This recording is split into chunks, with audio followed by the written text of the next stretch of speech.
Shakespeare and the Tempest. Shakespeare, as you know, wrote plays. Here is the story of one of these plays.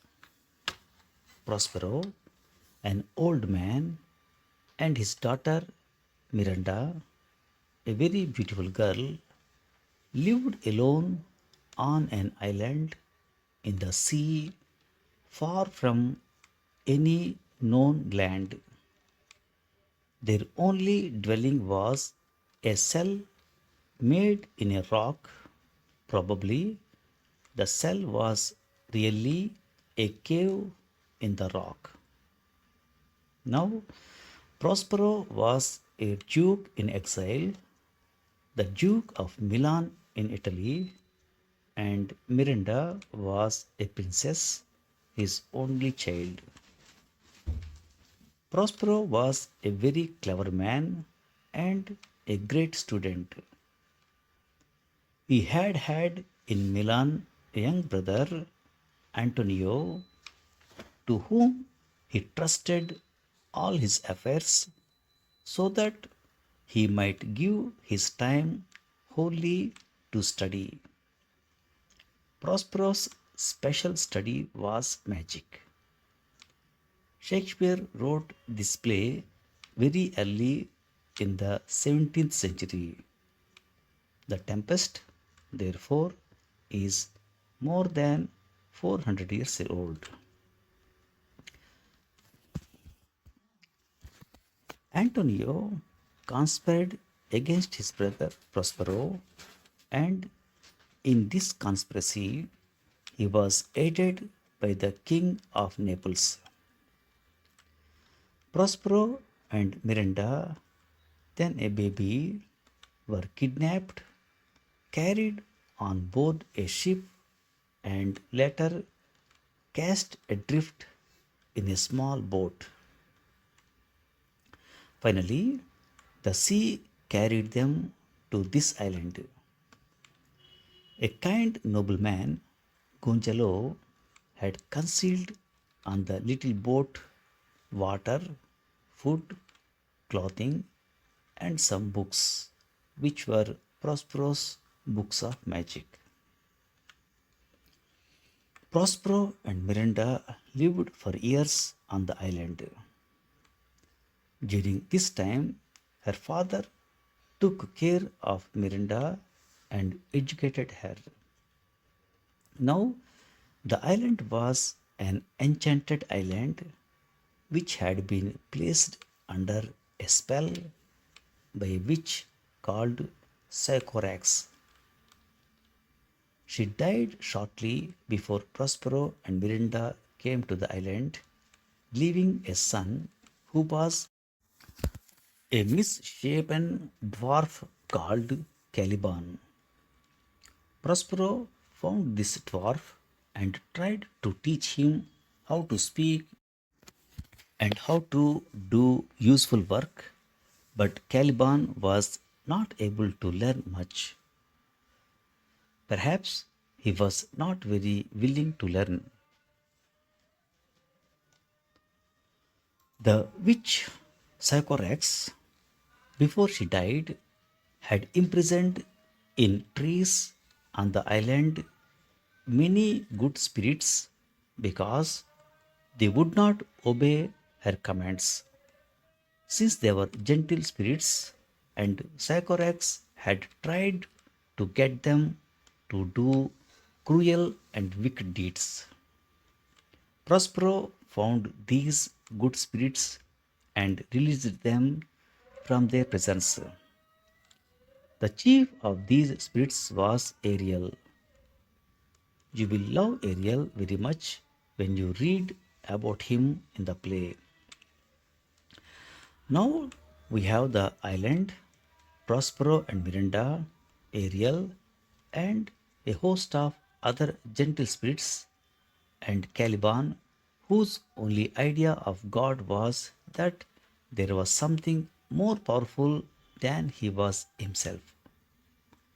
But Caliban thought his God must be cruel, hard, and unkind as well as strong, since he did not know any better. This idea he had of a god he called Setibos. Prospero was able to work magic. Prospero, since he was a good man, never wanted to work anything but good with his magic, and he used Ariel and the other gentle spirits whom he had released from prison to carry out his commands. The Tempest, you will understand by this time, is a good deal like what we call a fairy tale. But fairy tales are lovely things. The King of Naples, his son Ferdinand, Antonio, who had usurped his brother's place of Duke of Milan, and a number of noblemen, including Count Gonzalo, when the play begins, had been on a voyage on a ship. Prospero, by his magic, raised a great storm and commanded Ariel to bring the ship to the island where it was to be shipwrecked, but everyone on board was to be brought to shore safe and unharmed. Prosperous' plan was that Ferdinand, who was an admirable young prince, and his dear and beautiful daughter Miranda should fall in love with one another. Further, he planned by this shipwreck that Antonio should be punished and he himself restored to the Duke of Milan. In the play, we see and hear all these things happening. Prosperous plans are carried out exactly as he directed. Ferdinand and Miranda find each other so beautiful and attractive that at first sight they fall in love. Antonio is confronted with his wrongdoing. Gonzalo finds reward and praise. Prospero is again Duke of Milan, buries his books and magic garment, and gives up magic forever. The king of Naples repents his misdoing and is only too happy for his son Ferdinand to marry Miranda. And most joyous of all these happenings, the gentle Ariel and his companions, having served Prospero well, regain full liberty and fly away to wander free in islands where beautiful trees and flowers grow, there to live happy all the long day. We cannot help wondering how Shakespeare came to write this play about a faraway, unknown, enchanted island. It is almost certain that people have been able to make a very good guess at the origin of the story. The Tempest was written in 1610 or 1611. In the year 1609, a British fleet commanded by Sir George Somers, which had sailed for the new plantation of Jamestown in Virginia, met a great storm in the West Indies. The admiral's ship, the Sea Venture, was driven on the coast of one of the unknown Bermuda Isles. The sailors had to stay there for 10 months. Finally, they escaped in two boats which they made out of cedar logs, and in these boats they managed to reach Virginia. When these sailors returned to London in 1610, there was great excitement. One person would report to another their marvelous stories. The island had been overrun with wild pigs, and the sailors said that had heard odd noises.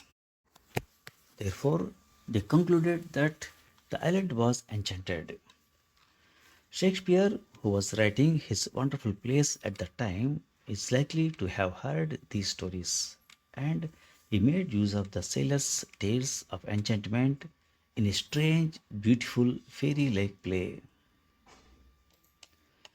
One of the best ways to read Shakespeare is to take a scene from one of his plays, such as the casket scene in The Merchant of Venice, assign the characters to different people, boys and girls, or men and women, and then read the scene aloud, each character speaking in his turn. You will enjoy the reading better if someone first tells the complete story of the play.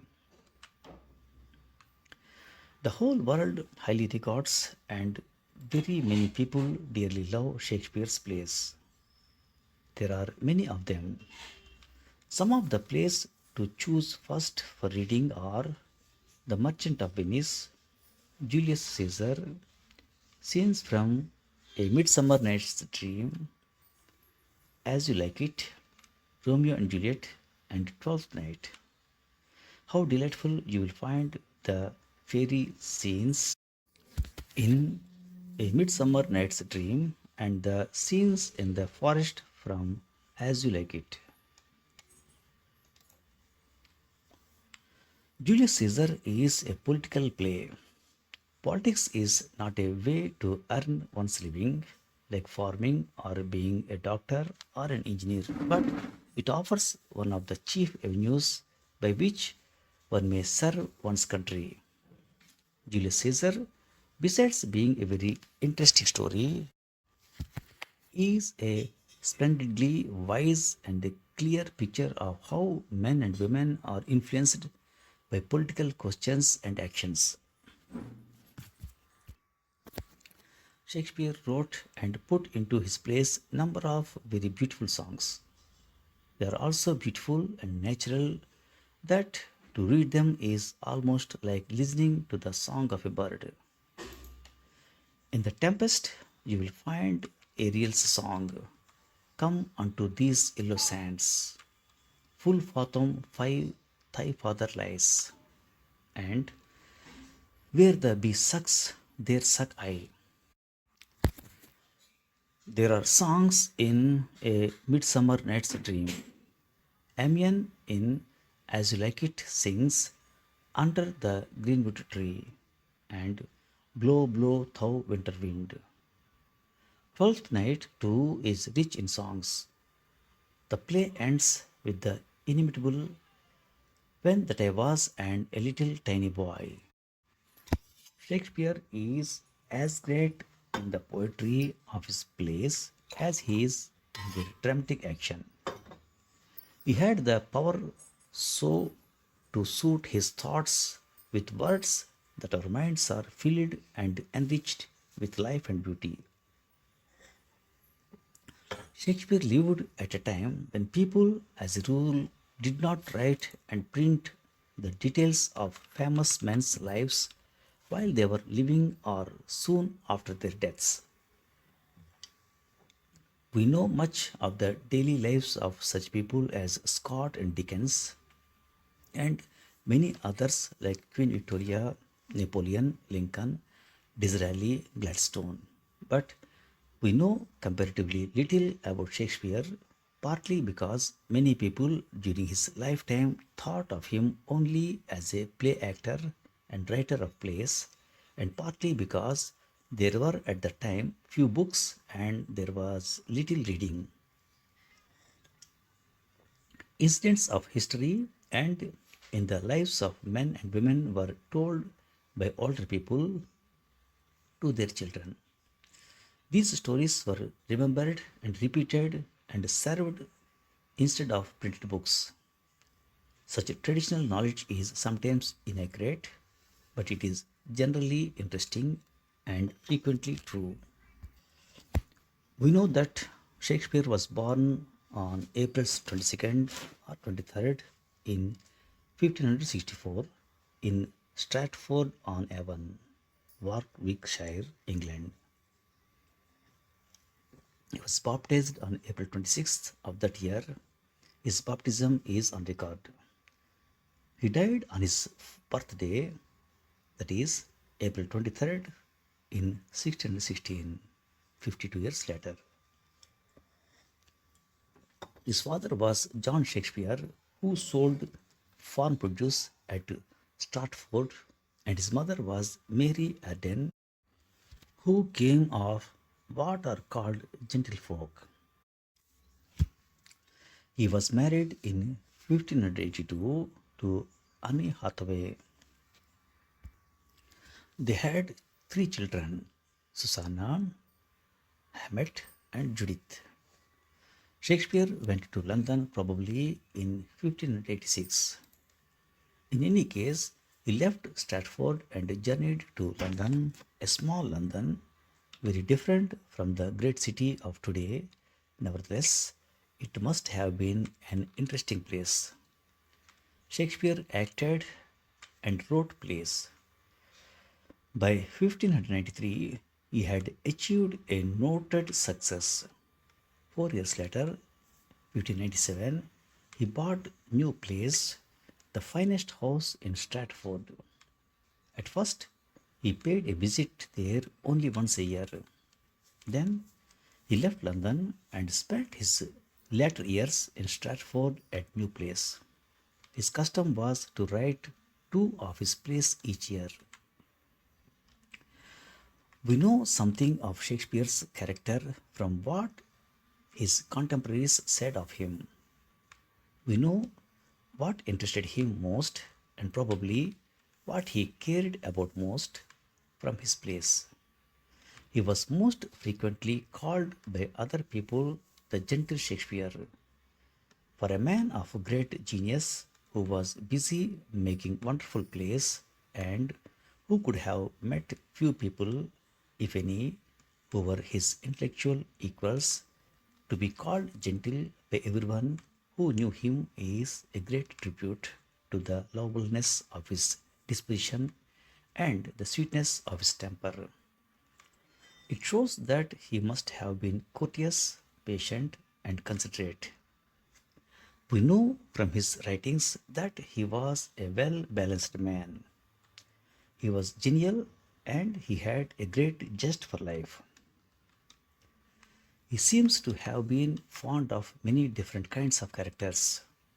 Men of action, that is, men who do things, and men of thought, whose philosophy and understanding take hold of the facts of life and look deep into their meaning, were equally understood and loved by Shakespeare.